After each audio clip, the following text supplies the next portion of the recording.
Shalom KKS yang dikasihi Tuhan. Tidak terasa kita ada di penghujung kitab Bilangan yang selama ini kita pelajari. Kita sampai di Bilangan 35 dan 36. Bilangan 35 berbicara tentang kota-kota orang Lewi. Ini menyingkapkan tentang hak-hak orang-orang yang melayani Tuhan sebagai simbol Tuhan ada di tengah-tengah umatnya. Persembahan perpuluhan, persembahan syukur harus kita persembahkan kepada orang-orang yang sudah menjagai kehidupan rohani kita, yang sudah menyampaikan firman dan berdoa untuk kehidupan kita. Mengapa demikian?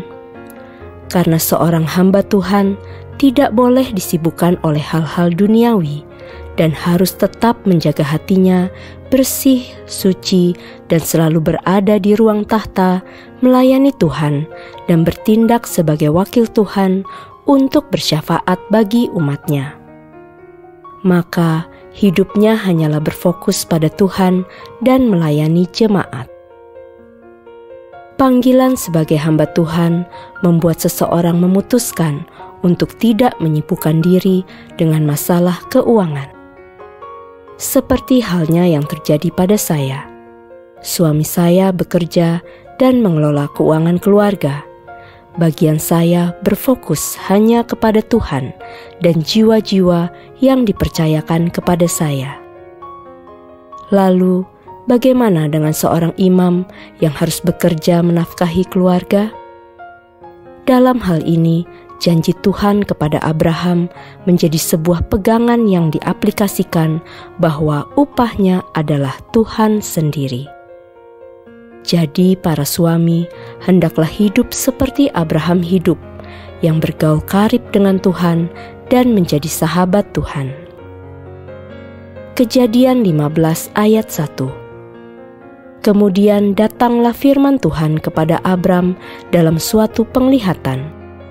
Janganlah takut Abram, akulah perisaimu, upahmu akan sangat besar. Kejadian 15 ayat 1, versi firman Allah yang hidup. Sesudah itu, Tuhan berfirman kepada Abram dalam suatu penglihatan, jangan takut Abram, karena aku perisaimu, pelindungmu. Aku akan mengaruniakan berkat yang besar bagimu. Bilangan 18 ayat 8. Lagi berfirmanlah Tuhan kepada Harun, sesungguhnya aku ini telah menyerahkan kepadamu pemeliharaan persembahan-persembahan khusus yang kepadaku, semua persembahan kudus orang Israel kuberikan kepadamu dan kepada anak-anakmu sebagai bagianmu. Itulah suatu ketetapan untuk selama-lamanya. Bilangan 35 ayat 2-3. Perintahkanlah kepada orang Israel supaya dari milik pusaka kepunyaannya diberikan mereka kota-kota kepada orang Lewi untuk didiami. Juga haruslah kamu memberikan kepada orang Lewi tanah-tanah penggembalaan yang di sekeliling kota-kota itu. Kota-kota itu akan menjadi kepunyaan mereka untuk didiami dan tanah-tanah penggembalaannya untuk hewan yang mereka miliki dan untuk segala ternak mereka yang lain. Mengenai kota perlindungan, ini dibuat untuk melindungi orang yang tidak sengaja membunuh sesamanya agar tidak dihakimi massa. Tuhan adalah kota perlindungan kita. Hidup kita sangat aman jika ada dalam pagar perlindungan Tuhan.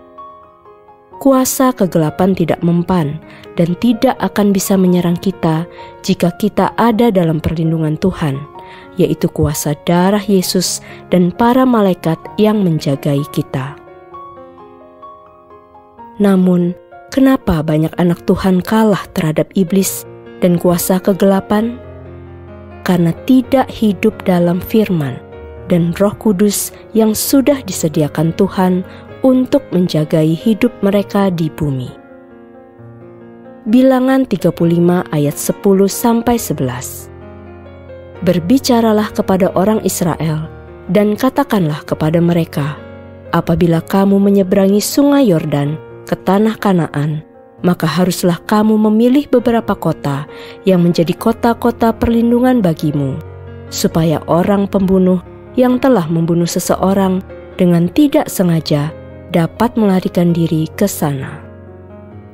Kitab Bilangan diakhiri dengan kisah anak-anak perempuan Selafehat yang taat untuk tidak menikah dengan suku asing agar tidak kehilangan hak waris.